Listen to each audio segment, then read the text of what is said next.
Welcome to RP TV news. చంద్రగిరిలో భారీగా తిరంగ ర్యాలీ నిర్వహించిన చంద్రగిరి ఎమ్మెల్యే పులివర్తి నాని కూటమి ప్రభుత్వ నాయకులు ఆపరేషన్ సింధూర్ లో పాల్గొని పాకిస్తాన్ నుంచి దేశాన్ని రక్షించడంలో అమరులైన వీర జవాన్లకు శ్రద్ధాంజలి ఘటించిన ఎమ్మెల్యే మన జాతీయ పతాకానికి గౌరవం, ఆపరేషన్ సింధూరం విజయవంతం, మన వీర జవాన్లకు సంఘీభావం, దేశ రక్షణలో ప్రజల భాగస్వామ్యం గూర్చి తిరంగ ర్యాలీ నిర్వహించారు. చంద్రగిరి నాగాలమ్మ గుడి వద్ద నుండి టవర్ క్లాక్ వరకు త్రివిధ దళాల పరాక్రమాన్ని కీర్తిస్తూ భారీగా సాగిన తిరంగ ర్యాలీ ఇప్పుడు ప్రపంచంలో ఏ దేశానికి వెళ్లిన భారతీయుడు అని చెప్పుకోవడానికి గర్విస్తున్నాం. ఎమ్మెల్యే నాని ర్యాలీలో దారి పొడవునా వందే మాతరం, భారత్ మాతాకి జై అని నినాదిస్తూ జాతీయ జెండాను చేతపట్టి ముందుకు సాగిన తిరంగ ర్యాలీలో పాల్గొని తమ దేశభక్తిని చాటుకున్న ప్రతి ఒక్కరికి ధన్యవాదాలు తెలిపిన చంద్రగిరి ఎమ్మెల్యే పులివర్తి నాని.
పాకిస్తాన్ ఏ విధంగా మతం చూస్తూ ఏ విధంగా కాల్చి చంపారో మీరందరూ తెలుసు.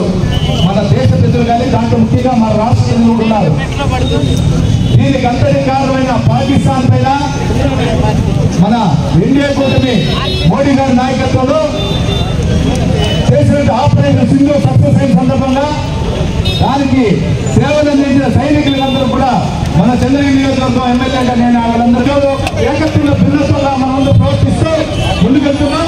ఇదే విధంగా ఐకమత్యంగా ఉండాలని కోరుకుంటూ మన దేశ భవిష్యత్తు కోసం కానీ దేశ భద్రత కోసం కానీ మన చంద్రగిరి నియోజకవర్గం మనందరూ ఐక్యంగా ఉండాలని కోరుకుంటూ ఈ అవకాశం ఇచ్చేందుకు కూడా పేరు పేరు ధన్యవాదాలు తెలియజేసుకుంటున్నా. వందే వందే వందే అమర హే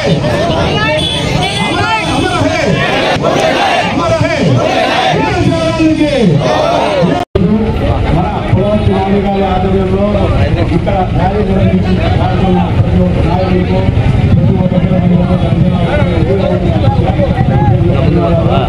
అదేవిధంగా మోడీ నాయక్ గారు మన దేశ సైనికుల్లో ఏ విధంగా పోరాటం విజయమనం పొందారో వారికి ఇక్కడ ధన్యవాదాలు సమర్పించడానికి చేసిన ఆపరేషన్ సింధూర్ సక్సెస్ అయిన సందర్భంగా దానికి సేవలు అందించిన సైనికులందరూ కూడా మన చంద్రగిరి నియోజకవర్గం ఎమ్మెల్యేగా నేను వాళ్ళందరూ కూడా కృతజ్ఞతలు తెలియజేసుకుంటున్నా. అదేవిధంగా మన రాష్ట్రంలో గవర్నమెంట్ సంబంధించిన మురళీ నాయక్ గారు చనిపోయారు. ఆయన కుటుంబానికి కూడా మన రాష్ట్ర ప్రభుత్వం తరఫున మన ముఖ్యమంత్రి గారు, డిప్యూటీ ముఖ్యమంత్రి గారు, ఐటీ శాఖ మంత్రి నారా లోకేష్ బాబు గారు కూడా కలిసి వాళ్ళకి చేయాల్సిందని కూడా చేసి దేశ సైనికులంటే ఏ విధంగా గౌరవం ఉందని కూడా నిరూపించుకోవడం జరిగింది. ఇదన్నీ కూడా ఒకసారి ఆలోచించేది ఒక విధమైతే మన ప్రజలు మన పౌరులందరూ మనందరూ బాగుండాలంటే భారతదేశంలో మనం భారతదేశాన్ని కాపాడుకోవాలి. దాన్ని ప్రతి ఒక్క ప్రజలు కూడా భాగస్వామై మతాల అతీతంగా ఈరోజు ముస్లిం సోదరులు, క్రిస్టియన్ సోదరులు, అన్ని హిందూ సోదరులు అందరూ ఈరోజు ఏకత్వంలో భిన్నత్వంగా మనం అందరూ ప్రవర్తిస్తూ ముందుకెళ్తున్నాం.